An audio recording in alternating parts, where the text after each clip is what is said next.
Good evening. Welcome to the Black Doctoral Network weekly web series, Conversation Starters. I am your moderator, Fese Ilonge, and it's a thrill to be here this evening as we have another wonderful episode. This evening, we will be discussing promoting research in hard sciences.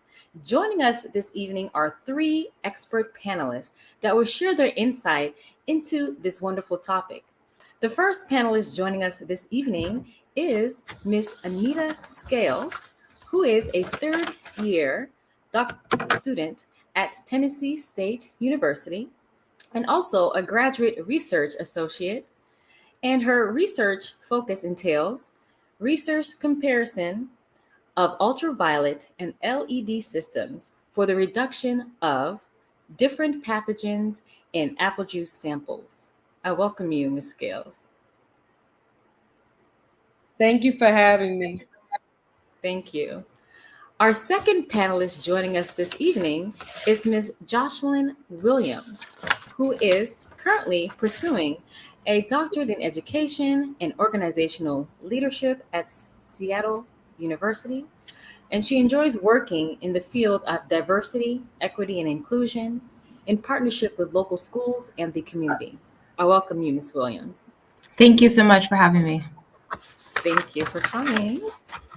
And our third panelist joining us this evening is Dr. Marion McCleary, who is the professor of biology and the chair of the Department of Biological Sciences at Fairleigh Dickinson University. His research interests focus on how behavior, physiology influence ecology and how the environment influences behavior, physiology, and ecology. I welcome you, Dr. McCleary. Thank you so much. My pleasure to be here. Wonderful.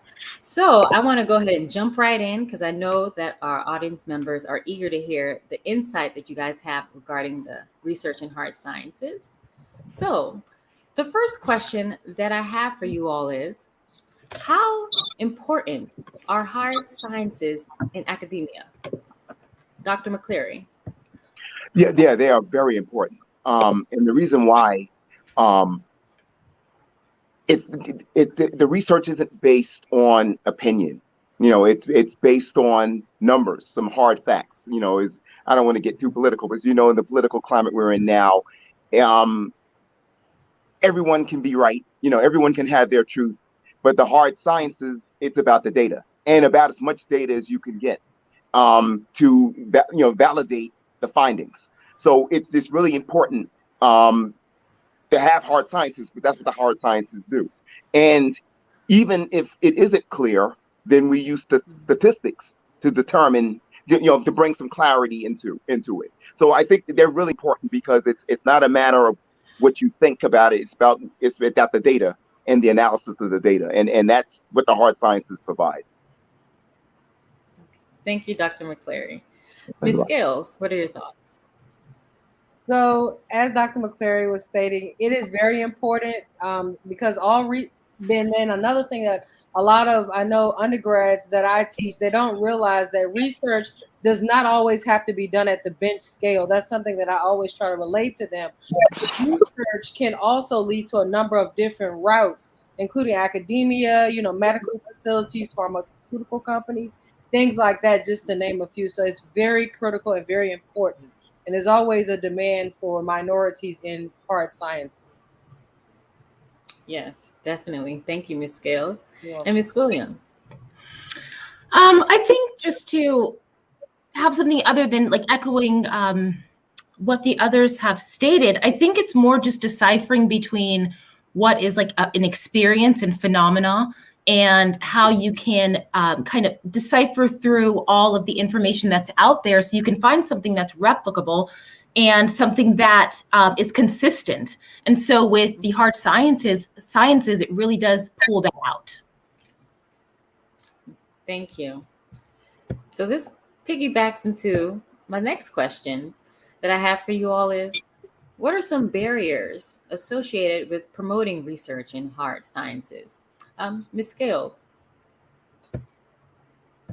So for one, I know that the cost of living that continues to go up, especially where I'm in school, The cost of living is continually going up. I know it's going up everywhere, but I know that's one of the major issues that a lot of students have, is that their stipend does not cover. And then on top of that, you also have to factor in some of the scholarships. Students have to actually pay for their courses and things out of pocket. And, out of that stipend, they have to live off the stipend and things like that. So I know that's one of the barriers. And sometimes like materials to do your research is an issue as well. And then depending on your research area, with the current shipment and delays and things like that, those are some of the barriers that I am aware of, as well as finding an advisor that you're comfortable with. Those are the things that I feel that are barriers, some of the barriers. No, thank you, Ms. Scales. And Dr. McCleary. Right. But I could echo what she said about the money for research. That's definitely an issue, especially if you're at like at Fairleigh Dickinson University, and the none of the hard sciences has a PhD degree. We have masters, but no PhD degrees. We do have a PhD in psychology and a Psych D. I don't know if you would call that a hard science. I know NSF doesn't, but aside from that, and then we have. I'm sorry. And then we have a doctor of nursing practice, which is not considered hard science. But so what that means is the professors at Fairleigh, other than those two areas, we mostly teach. We do research, but we mostly teach. But that means money for research. If it costs a whole lot, that's an issue. You have to write a grant. And sometimes professors don't have the time to do it because we're teaching so much and we're doing research, and to do a grant would be a difficult thing to do. Although some of us do have grants for that for that to happen because of collaborations with others. But besides the money, and like was touched upon already, you have to have a mentor that's interested in the research project you're interested in. So you either have to compromise, like have a mentor that they're doing research that's close to what you're doing, but it's not exactly it. Or you're doing research that's exactly what that mentor is doing, and that mentor has resources that they can then allow you to use. So that's part of it as well. So yeah, it's both, again, the resources, the finances, and also the mentor that can mentor you. And sometimes it may take a couple of mentors because it doesn't really fit with one person sort of in between two. But then they have to be willing to do that. And whose student is it really? And those kind of issues come into play as well. Yeah, totally. No, thank you, Dr. McCleary. And Ms. Williams. So because a lot of my research focuses on identity development within sciences, I see one of the barriers, especially for Black students, because I like to make the differentiation between students of color and Black students, because I definitely think that there could be differences in experiences there. And so I feel really it's just the identity and sense of belonging for Black students as a barrier as far as where do I fit within the spectrum of the sciences? Where's the end goal going to be? So am I going to take this time, take this money to go through these sciences? What type of job is out there? And if there are these type of jobs, and am I going to be included in that? So it's these type of identity barriers that I think really kind of decrease the retention of students inside the hard sciences fields, and their overall sense of belonging. I think that then ties into mentorship. So what type of support do they have? Do they have a community of other people and students that have similar experiences that they do? And so all of these things kind of compounded become barriers that even are far before you even reach the college level. No, thank you. I mean, I love all these different perspectives. I didn't even view it from an identity perspective. So I'm learning something new today, and I'm sure our audience members are definitely learning something new. And I appreciate you all for providing the highlights of those types of barriers. So the next question that I have for you all is, what role do HBCUs play in promoting hard science education? Ms. Williams. Again, I think that really comes with just like support and identity. So students coming into HBCUs that want to be involved in these hard sciences what do they know about them? Again, what do they know about the end goal? What type of agency representation is out there that is attracting the minds of people of color and Black students to even be attracted to these fields? And so I think that that's something that HBCUs can do at the middle school, high school level, as far as really representing the hard sciences and what they mean and how they are central to everyone's life. Like how we make sense of the world comes from these hard sciences. And it's not, again, just based on phenomena and just everyone's own personal opinions. How do we find that medium? And so I think HBCUs can maybe even do a lot better in doing that. Thank you. Ms. Scales, what are your thoughts? So my thoughts are HBCUs can play a great role. I'm actually a living testimony of that. For example, I went to an undergrad at Norfolk State University in Norfolk, Virginia, and there I had the opportunity to intern with NASA through an HBCU initiative program that they had with that Norfolk State had with NASA. That allowed me the opportunity in the summers to go down to a NASA facility in California to do hands-on hard-scale research. We did a biochemical engineering project. NASA's kind of top secret, so I can't really discuss everything. And then also for my master's degree at Virginia State University, I also had the opportunity to do hands-on research as my degree was fully funded through the HBCU Up initiative. And that was under Dr. Lee Mack. I'm not sure if she's still there, but that was just exciting for me because someone that loves research as myself and has a passion for it, it was very beneficial. And I do owe my HBCUs, both of them. Thank you for those wonderful examples, Ms. Scales. And Dr. McCleary. Okay. I did not attend at HBCU. I was looking for a major in marine biology. I think maybe Hampton might have had one, but I didn't attend one. But what I feel is if students have professors at HBCU that's a person of color, they sort of have a role model. Now, when I was a college student, I was so driven and really focused in on being in marine biology. I really didn't look at who was teaching me. It was more about the subject. But I do know for some people, who's teaching them does make a difference.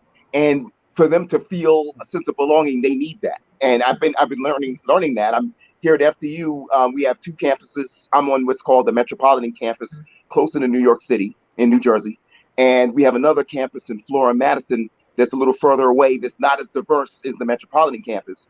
And we recently, I was on the search committee for a dean of students, and the outgoing dean of student, you could say, on that campus, had mentioned that one demographic that they had an issue retaining were Black males. So I said to him, do you know why that is? And he said, and I guess they did exit interviews, that they said they didn't see professors of color or African American teaching them. And it seems now the Black female was able to, it might have been an issue, but it wasn't, but they were being retained at a higher rate than Black males were, because, the Black males were leaving because they didn't see a role model, a person of color teaching them. So he suggested we need more professors that are, African American, to retain that demographic of African American males. So I think HBCUs might offer that. Now, I do know not all the professors there are African American, but I think the probability may be higher that you would have them. And even if not in your subject, in some other subjects. So at least seeing them in a professor role, even in a different discipline, would give support or a sense of belonging that if you don't have it, you wouldn't have that support. Right. And can I add one thing? Also, I'm Dr. McCleary, I'm curious just to know the overall demographic between men and women in the marine biology profession, period, because maybe for Black women, they still find a sense of unity because maybe the field is, as a profession, is maybe predominantly women, where they could find that connection as far as like the end goal, where maybe for a Black man, it's like, once I graduate, I'm in the profession and I'm kind of small fish, big C type of deal. Right. No, yeah, good point. Yeah, yes, the number of marine biology majors is definitely higher with women. Not necessarily Black women, but women in general. Right. I just want to point out, though, that the African American men that were leaving, I don't know what discipline they were in. It wasn't marine biology. It could have been one of them, but it was just across the board. But yes, you bring out a good point. Yes, maybe they found a sense of belonging because marine biology does have a larger number of women than men. So that's a good point. Very good point.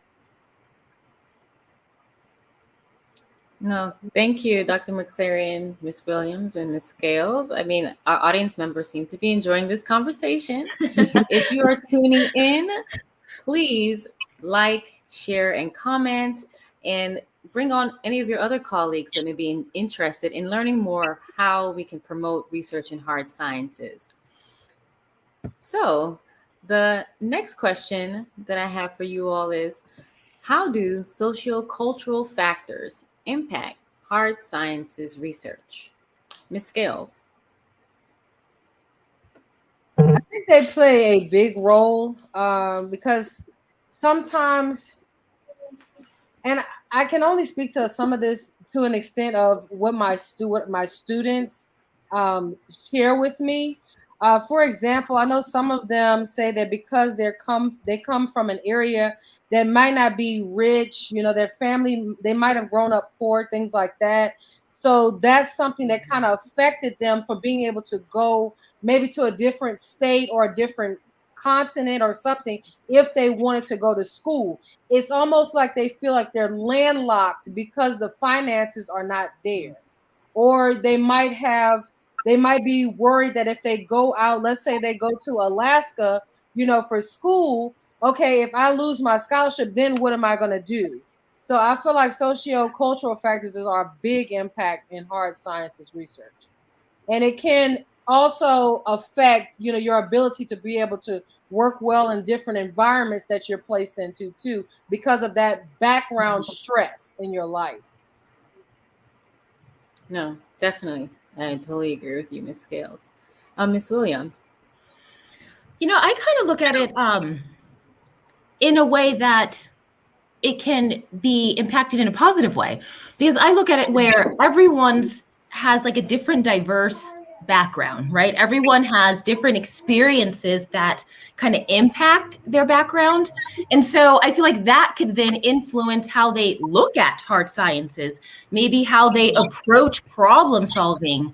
Like, for example, I think of in the medical field, how Black women are seen to have like a higher pain tolerance. So maybe as like a Black woman studying these type of things, you may approach that differently. You may have a certain type of empathy when you're looking at the research, when you're pulling certain subject matters, like who are your demographic pools that you're focusing on. I feel like in a lot of research, they could be like the pool could be focusing on a different group of people than the results are intended for.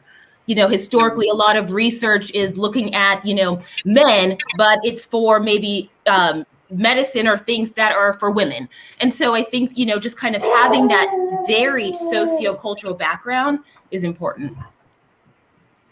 No, thank you, Ms. Williams. And Dr. McClary, what are your thoughts? Yeah, I'm at FDU. I'm the coordinator of the LSAMP, Lewis Stokes Alliance Minority Participation in STEM, which is a national program. But I'm part of it. Part of what we call the GSL or the Garden State LSAMP. New Jersey is the Garden State, and it's involving schools in New Jersey. And our goal is a couple of goals. Well, the national LSAMP goal is to double the number of minorities who graduate with a STEM degree, and also to increase the number of minorities who go for PhD degrees. And the one thing we're finding is that when you say doctor to someone, they automatically think a medical doctor. They don't think PhD or EDD and anything other than a doctor or a dentist. So I think that the first thing is that the exposure, and then even if the student gets it, sometimes the parent may not, because the parents, older generation and more, they have a different view of when you say doctor, they're just thinking MD, not PhD, not EDD. And so that's one part of it. And then I could sort of, in my own experience when I was an undergraduate as a marine biology major, what female who's also a marine biology major said to me, what did your parents say to you when you said you wanted to be a marine biologist? I said, nothing. I said, what did yours say to you? Because I think back then, there might have been more men in marine biology. Now it is, as we said earlier, more women. But she was kind of wondering, and I guess my parents, well, neither of them went to college, so they really didn't question. Well, why are you going for marine biology? I mean, and the reason why, and it's a valid question. Parents want to know that is what jobs can you get?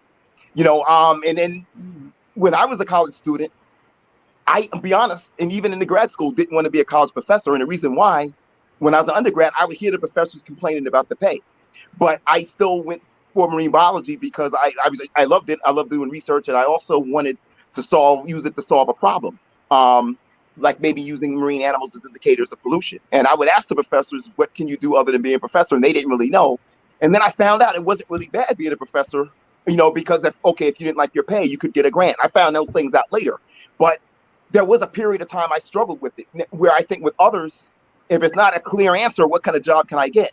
And if the only answer is professor, they're going to go the other way because, you have to really want to do this and teach, so and some of it is exposure. But so I think it's and then we have some parents that will say to students, and it's mostly international, you're going to be a medical doctor and your brother or sister is going to be the lawyer. Like they kind of, because that's what they know. And they kind of want to put their student on that path. And because they don't understand it. So what LSAT tries to expose them to, well, here's some things you can do, and also show them, and not to talk down medical school, but it's medical school is not always what it's cracked up to be. I mean, I remember as an undergraduate, sorry for talking too long, when I was a grad student, the only reason he wanted to be a medical doctor because his father and his brothers, the students' uncles would get together, and they all had BMWs and Mercedes. That's what he told me. That's the only reason he wanted to be a doctor. Mm-hmm. And some of this, not all doctors are going to be making a whole lot of money, mm-hmm. And I think they need to be educated on that because it's just an assumption. So, whereas you could be a PhD or ED, and you're not making as much as an MD, but you're doing what you like, or you could be making as much as them. It depends on which MD you're talking about. But everyone, it's just a label. They just assume medical doctor, you're going to make the money, and or whatever. So it's not always the case. Not always the case. And also what we tell them is, like for my PhD, I got a full ride, because I went to a school where it was expected for the professor to get grants to cover their students. So basically I had a full ride, didn't pay anything. And I say in medical school, a lot of times it's a loan. You're paying that back, so we try to tell them that because again, their cultural and their background says MD is the only way to go because that's all they know and that's all their parents know. So they tell them that. So we try to, with LSAMP, expose them to the other side, the PhD, and the EDD, and how you won't be, having to pay loans back possibly. It depends, on where you go and what that professor has grant-wise to support you. No, thank you, Dr. McClary, for sharing all those bits and pieces. And you all have provided, just some great information about how socio-cultural factors really can be a positive and also on a perspective as being a negative. And they can also definitely work together in the end to assist the person in really getting that direction that they need within hard sciences. So thank you all. All right. Our next question that I have for you is, what type of challenges do African American students face while pursuing hard science degrees? Ms. Williams. I think you're on mute. We kind of touched on this a little bit earlier, but I think specifically for African American students, I think it's just seeing the end goal, seeing how hard sciences are more than just, more than just a scholarly pursuit, that they actually can be incorporated into their own narrative, how they problem solve, how they want to help problem solve themselves, the community globally. It's something that is closely tied to their narrative versus something that is external. And I think that some of those challenges really just come with just identity, just like, how do you see yourself in this overall field? Like, where do you fit in, where you even want to pursue any of these hard sciences? Like, I think understanding that it doesn't necessarily have to be a uphill battle the entire time as far as just like identity development, like who you are, like trying to get recognition. I think it's really understanding that it could be something more personal. And that's something that is a challenge that I think African-American students have to persevere through. Thank you. Dr. McCleary. Okay, ooh, yeah, I definitely have something to say about this. When I was, and this is going back to 1990, give an idea because, and so when I was a graduate student, I was taking a course and I was approached by the director of the whole operation, the top person. And before I go into that, the challenge is, thinking you're worthy. Are you worthy? Are you able to handle it? That's what, and so now I'm gonna go through a quick example. Mm-hmm. So the head of this whole facility comes to me and says, what class are you taking? So I tell him, and he said, that professor's a tough professor, and he said, you're gonna have a hard time here because you're gonna be going against people that have had computers their whole life. Now this person doesn't know me. I mean, I'm not in his class. He's the director of the whole operation. So, so these people have computers their whole life. Now, maybe, how does he know I didn't have them? That was an assumption. So he says to me, have you had your first exam yet? I said, no, not yet. It's like next week or whenever. He said, show me your exam. After the exam is over, show me what you got on your exam. So I took the exam. I think I got like a B+, showed it to him. He said, good. But I knew why he was asking. He kind of thought that I couldn't handle it, I couldn't hack it. So, that first exam, as you probably know, and because, I remember being a student, you're feeling the professor out. You don't know exactly, you study, but you don't know what they're going to ask. You don't know. Mm-hmm. So as you learn the class, you're also learning how the professor asks questions. So the next exam got an A. He didn't only ask me to see the first exam. I showed him the next exam with the A. Like he didn't even ask, but I was showing him, I can do this. You don't have to worry. I got this under control, and so that was a challenge, and that he challenged me. He basically thought I was going to have a hard time. And I wanted to show him that I could do it. That I deserve to be here. So that was my experience. That was the only one that happened. And it happened, like I said, it was, I will say I was the only African-American there. So, I don't know if he asked everybody in the class that, but I only know what my experience was, and that's what it was. But I had to prove myself. And so I did so. But that was a challenge. Other than that, I really can't think that anything blatant. I mean, it could have happened. I just wasn't aware, but I was aware of that one, though. And it happened like from day one, from someone who wasn't even the professor. So, which made you wonder, if I had been there and my grades were bad, and then talk went around, I could see it, but I hadn't been tested yet. The class just started. This wasn't the professor, and that's what happened. So, And look, like that, I think that loops into like your own personal identity development as far as being, kind of maybe persevering through like an imposter syndrome. Like, can I actually really be here? Like this person's questioning me, where maybe other students that don't look like me are ushered in. Right. Yeah, and I didn't feel it at all that I didn't belong. Like I knew I could do it, but I just wanted to show him. That's why I showed him the other exams that I've gotten A's on. That he didn't ask to see, but I wanted to show him I got a B+ before. Well, look at what I did now, and look what I did now. To try to really convince it. So yeah, I was secure in myself, but but you're right. Sometimes people aren't, and if somebody who really had the imposter syndrome, that could have really threw them off.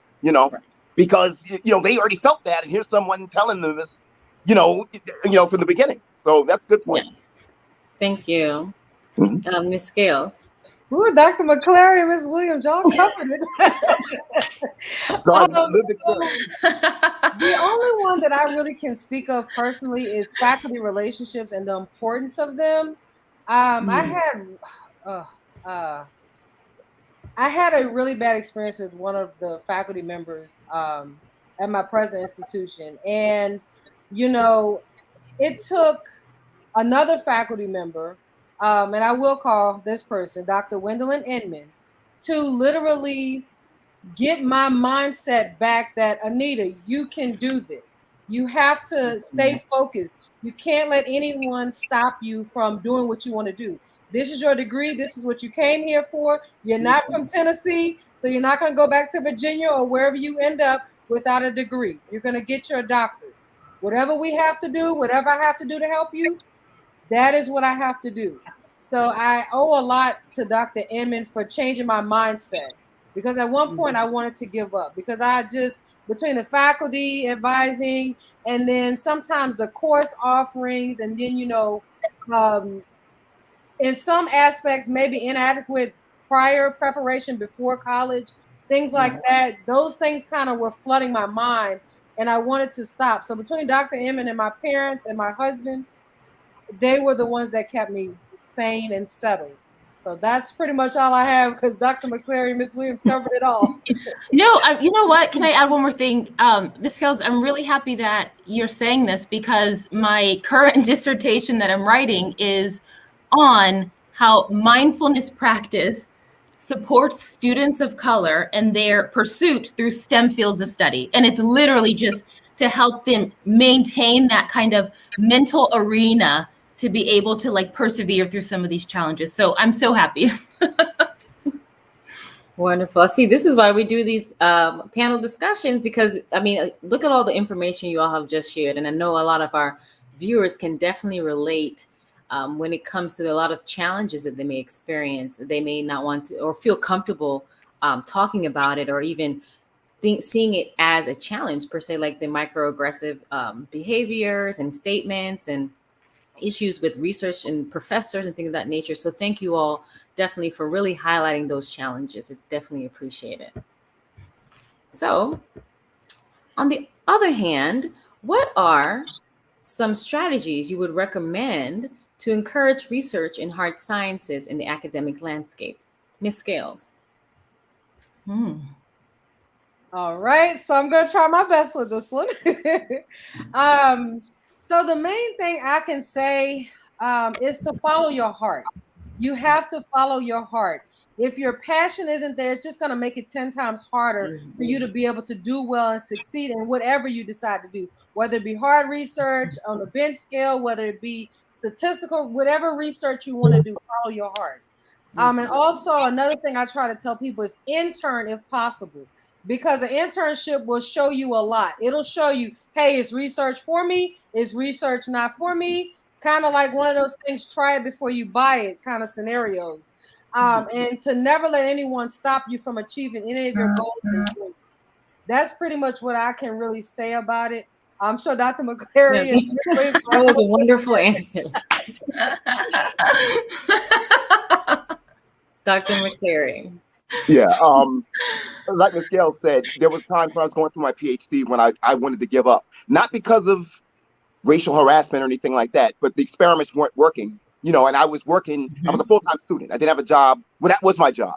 So I didn't come home for the summer, just there working, and things weren't working out. Just, and you kind of wonder, I know there was another student who was not, a person of color, but he actually got in an argument with my advisor because he said it wasn't working for him either. So I knew I wasn't the only one. He said, well, how do you know this works? He said, well, the undergrads did it, and they said it worked. So the guy said he got livid, and they argued about it.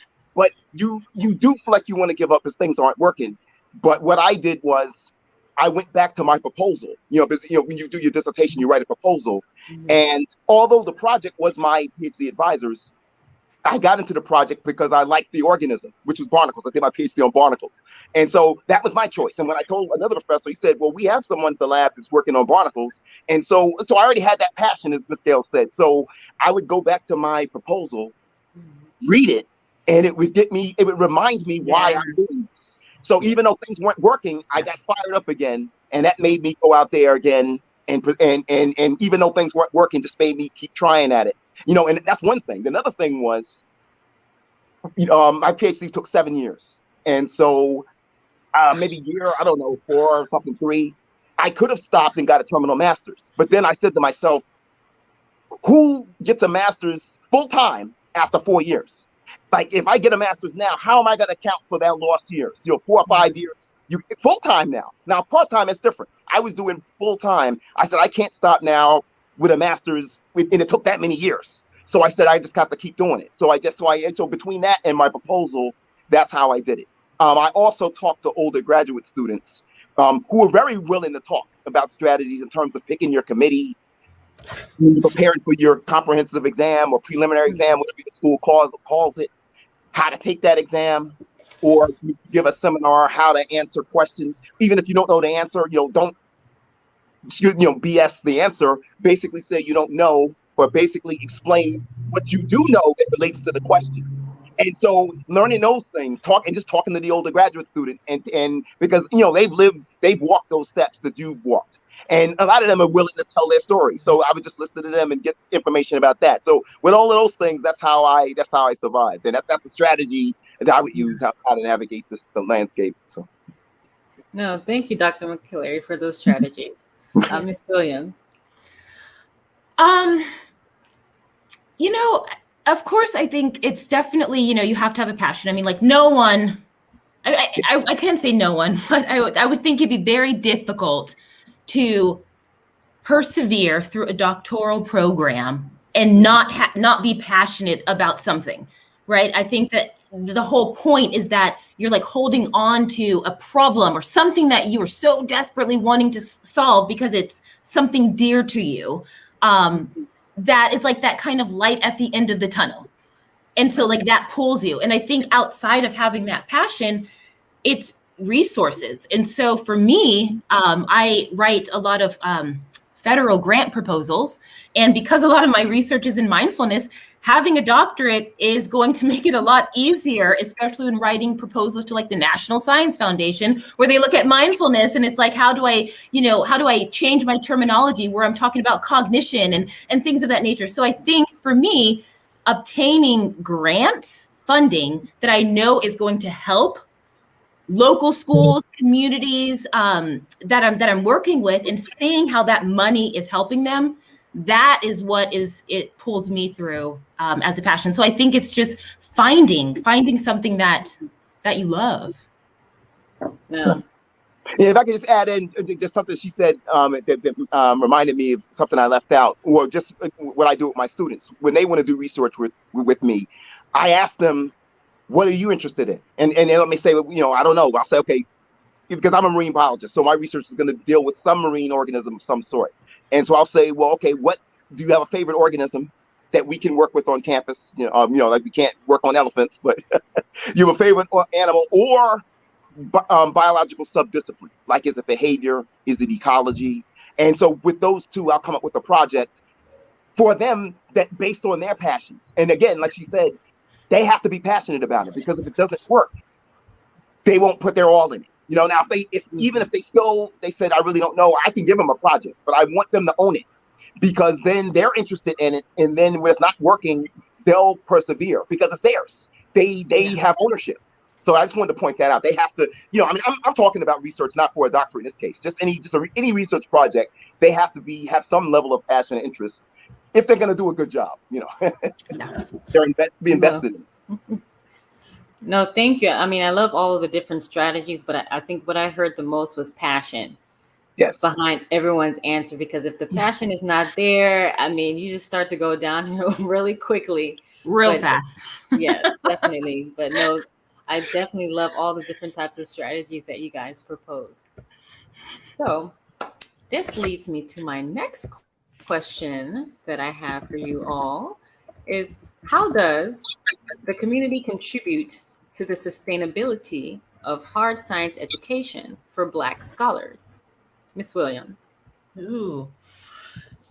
Gosh, the community has a lot to do with it. I think, I think about myself and the research that I do, and having a community that I can go back to and know that I feel supported. It's kind of like that healthy attachment as a child, It's like you find your community that you've been a part of. And when you bring your research that maybe is something different than what they know, something that is different than outside of how they function, and be able to have that be welcomed back. I think the community is a support system. I think the community can help rally if a family isn't supporting the student. I think just knowing that you have like that support that is unconditional, that is aside from your research, that is for you. I think that's so important. Thank you. And Ms. Scales.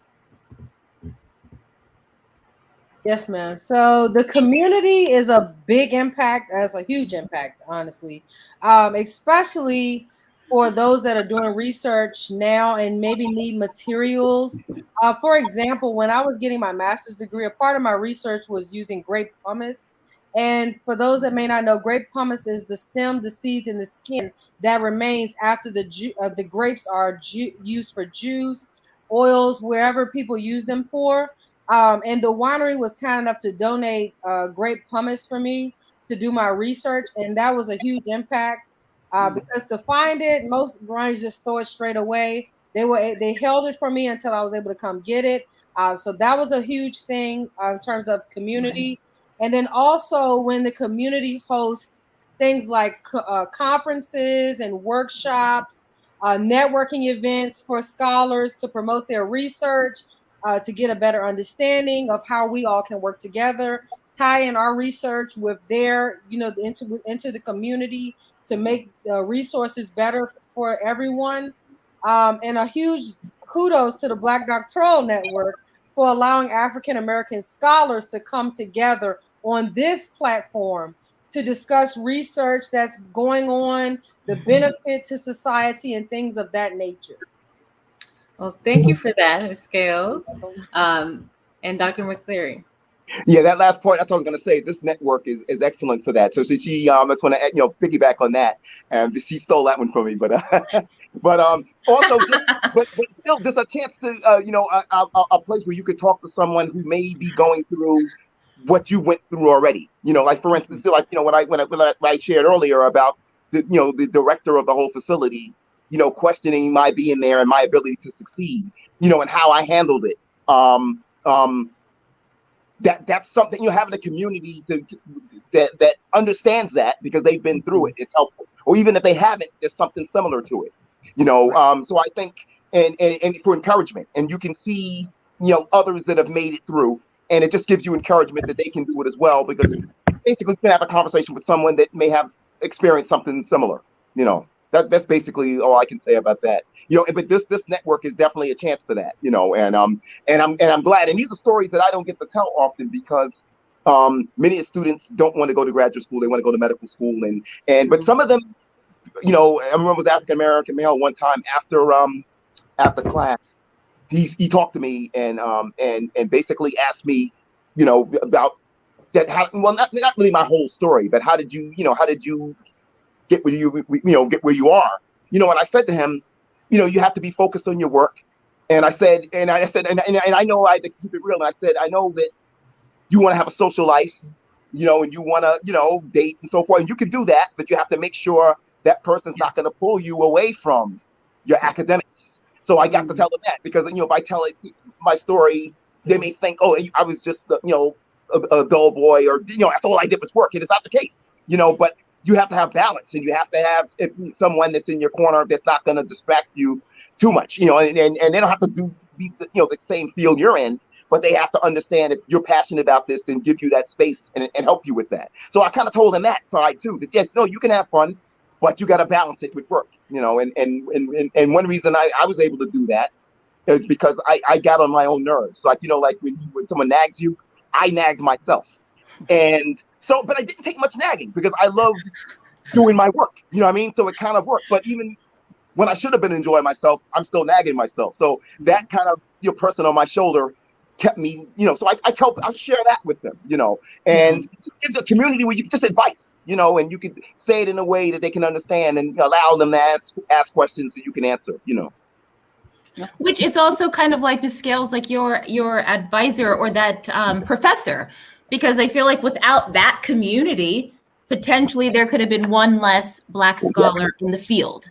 And right. So I think just having that, maybe you're not like Dr. McCleary and couldn't get on your own nerves, But I think having that community, and for me, like writing grants, like I try to get funding for college campuses to have dorms that are specifically for Black students who are in the sciences, because I think having that community where it's like, oh, I want to go and party, and your dorm mate shares that experience and is like, girl, maybe not this time because we have this test.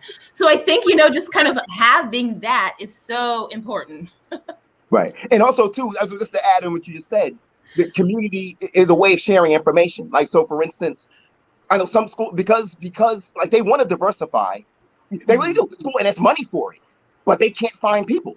So having a network like this, you can share that information and say, look, if you want to do this, you're passionate, apply here, because they're looking for more minorities. They want to diversify, but there's really there's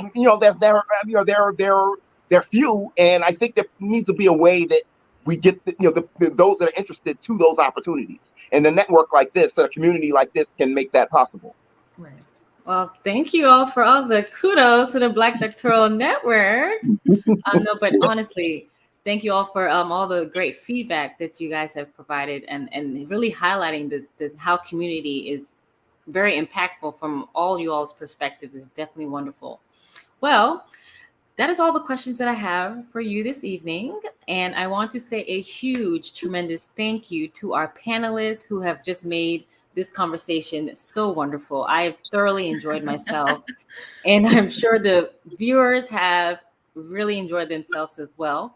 But before we go, which you guys have already done all the wonderful kudos to BDN, but I do have one more question, which is, how has your affiliation with the Black Doctoral Network helped to enhance you personally or professionally? Ms. Scales. I figured I would go first. It has allowed me to network with many different scholars that can potentially be job opportunities after the completion of my current doctoral degree. And a huge thank you to Dr. Andrea Tyler, who's my fellowship director, which is a full ride for my doctoral degree, and for information about this wonderful organization. I'm glad to be a part of it, and I plan to continue for as long as I live. Thank you. Well, we love having you as a member, and we just welcome you and all the great knowledge that you have to share. And Ms. Williams. Wow. I mean, for one, this has been a great experience just kind of as a role play. I'm able to really work out some thoughts as I'm in like the knee deep of my dissertation. It's been a great networking opportunity.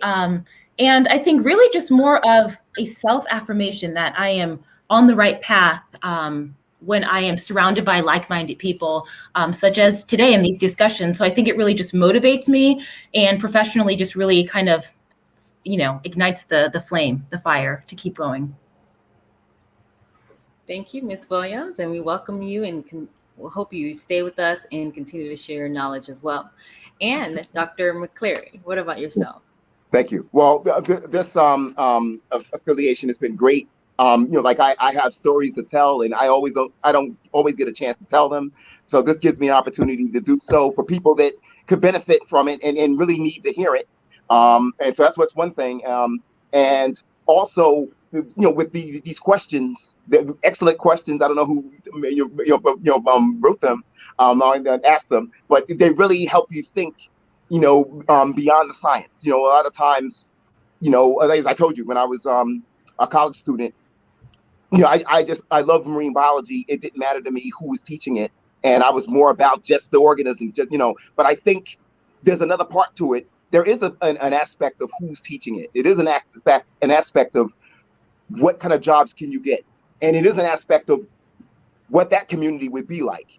And participating in this and these questions helps me think about those things. It helps me come out of just the organisms, the marine organisms in a broader, perspective, because that's where, if we're going to grow the field and get more people of color in it, that's what they need to hear. Even though that wasn't for me, I didn't mind being the only Black person. Some people that may be the case. And so this is, it's stretching me and it's making me think about it. And so, and so then those are things that I can express more and also, just put more thought to and just broaden me as a person. Thank you, Dr. McCleary. And I'm happy you all enjoyed the questions. Yeah. But pretty much this has been a wonderful experience. I mean, for myself, dealing more in the soft sciences and hearing the perspectives of you all expert panelists on your experiences and, how important the research is. I definitely greatly appreciate you all taking your time this evening. So before we go, wanted you all just to share a little bit of your contact information so our audience members can connect with you. Dr. McCleary. Okay. Do you want me to type it or just say it? Well, you just say it. Okay. So Well, email is McClary at FDU. FDU stands for Fairleigh Dickinson University.edu. Oh, good, it's right there. Okay, that's great. Oh, yes, there. Twitter, I use my name. I don't have any acronyms or whatever. I'm not trying to hide anything, but I'm at Marion_McClary. And that's for Twitter. With the capital M, capital, like as my name is written. And on Instagram, it's at Marion McClary, Marion_McClary, all lowercase. So it's easy to find me, that way, just using my name, those tricks. But great, reach out. I would be, delighted to go into more detail than I did about strategies, other things I noticed I left out to help people, because that's what I want to do, because they worked for me, and it was, I really like to share that aspect that help others, especially since where I'm at, I don't always get that opportunity. Thank you, Dr. McClary. You're welcome. And Ms. Gales. Yes, the best way actually to contact me is via email. My email address is avsg945@gmail.com. That's actually the best way, because I always have my phone, because checking emails is a normal task for me. So. Yes. Thank you. You're welcome. And Ms. Williams. Yes, same for me, email, and it is williamsjocelyn@seattleu.edu. Wonderful. Well, it is time to say goodbye, but thank you all for joining us on this wonderful panel discussion. And to the audience members, if you have enjoyed Conversation Starters and would like to keep up to date with the latest BDN developments, please be sure to check us out on blackphdnetwork.org and become a member, or follow us on Facebook at Black Doctoral Network. Please be sure to share this live with your friends, families, and colleagues and professional networks. I'm your moderator, Fesse Longue, and I will see you next time. Have a good evening.